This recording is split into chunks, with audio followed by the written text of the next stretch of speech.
Assalamualaikum warahmatullahi wabarakatuh. Sampai bertemu kembali di perkuliahan kita.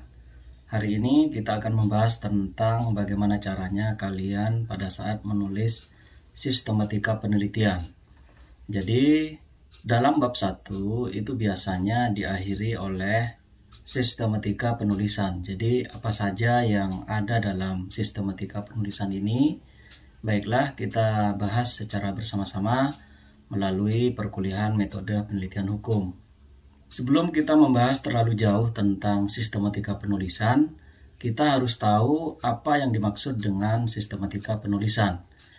Jadi sistematika penulisan merupakan alur sistematis yang menceritakan tentang isi dalam skripsi yang akan Anda tulis, atau dalam proposal yang akan kalian tulis, atau akan Anda pertahankan di muka sidang skripsi yang akan diuji oleh dosen maupun tim penguji kalian. Jadi sistematika penulisan ini merupakan rangkuman terhadap keseluruhan apa yang akan ditulis oleh kalian dalam skripsi kalian.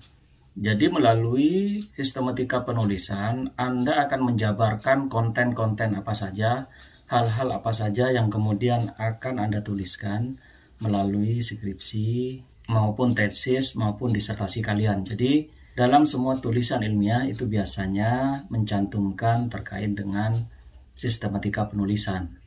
Sistematika penulisan itu gampangannya adalah memuat tentang apa yang akan Anda tulis dari mulai bab 1 sampai dengan bab 5 atau sampai dengan bab akhir dalam tulisan skripsi kalian.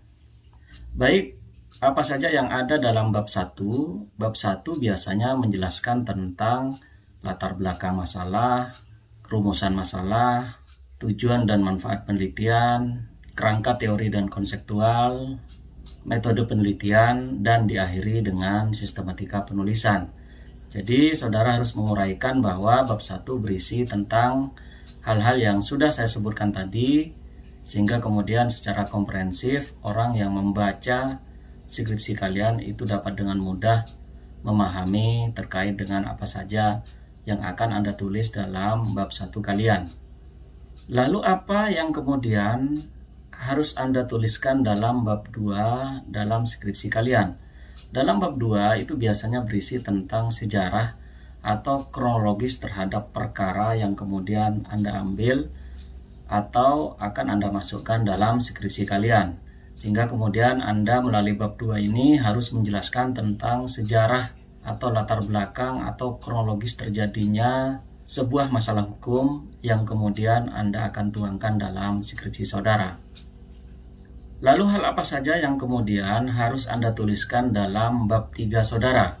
Bab 3 biasanya berisi tentang problematika hukum yang dapat kalian ambil baik dari putusan-putusan pengadilan atau peraturan perundang-undangan atau kebijakan-kebijakan lainnya yang kemudian biasanya bab 3 ini menjawab terkait dengan pertanyaan rumusan masalah pertama. Jadi bab 3 ini biasanya menjawab terkait dengan pertanyaan-pertanyaan yang Anda sudah tuangkan atau yang sudah Anda tulis dalam rumusan masalah pertama. Artinya apa yang Anda pertanyakan dalam rumusan masalah pertama itu akan dijawab sepenuhnya melalui bab 3 atau diulas oleh kalian melalui bab 3 dalam skripsi kalian. Lalu apa kemudian yang harus Anda tuliskan dalam bab 4 skripsi saudara? Dalam bab 4 skripsi itu biasanya mengulas tentang analisis terkait dengan persoalan hukum yang sudah Anda pertanyakan dalam rumusan masalah kedua. Artinya Anda harus menganalisis terhadap persoalan hukum yang sudah Anda ambil dalam rumusan masalah kedua yang kemudian tentu dianalisis secara mendalam dan dicarikan solusi terbaik terhadap problematika hukum yang kemudian sudah Anda ambil dalam rumusan masalah atau dalam persoalan masalah skripsi kalian. Untuk itu, bab 4 biasanya berisi tentang jawaban atas persoalan yang sudah kalian ambil dalam rumusan masalah kedua dalam skripsi kalian. Untuk itu, kalian harus mengulas secara mendalam sekaligus Anda harus mencarikan jalan keluar terbaik terhadap problematika hukum yang sudah kalian ambil dalam skripsi kalian.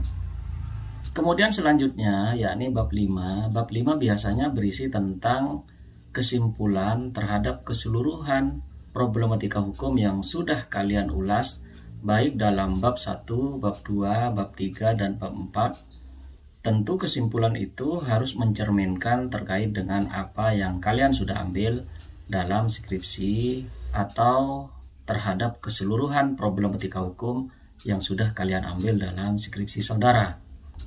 Selain itu, dalam bab 5 ini juga berisi terkait dengan saran yang dapat Anda simpulkan terkait dengan problematika hukum yang sudah kalian ambil dalam skripsi saudara. Tentunya kesimpulan dan saran ini apabila kemudian rumusan masalah kalian yang diambil adalah 2, maka tentu kesimpulannya adalah 2 juga. Akan tetapi saran itu bisa kemudian lebih dari rumusan masalah yang sudah kalian ambil. Misalnya rumusan masalahnya 2, maka kesimpulannya juga harus 2. Akan tetapi terkait dengan saran itu boleh lebih dari 2 atau boleh lebih dari rumusan masalah yang sudah kalian masukkan dalam skripsi saudara.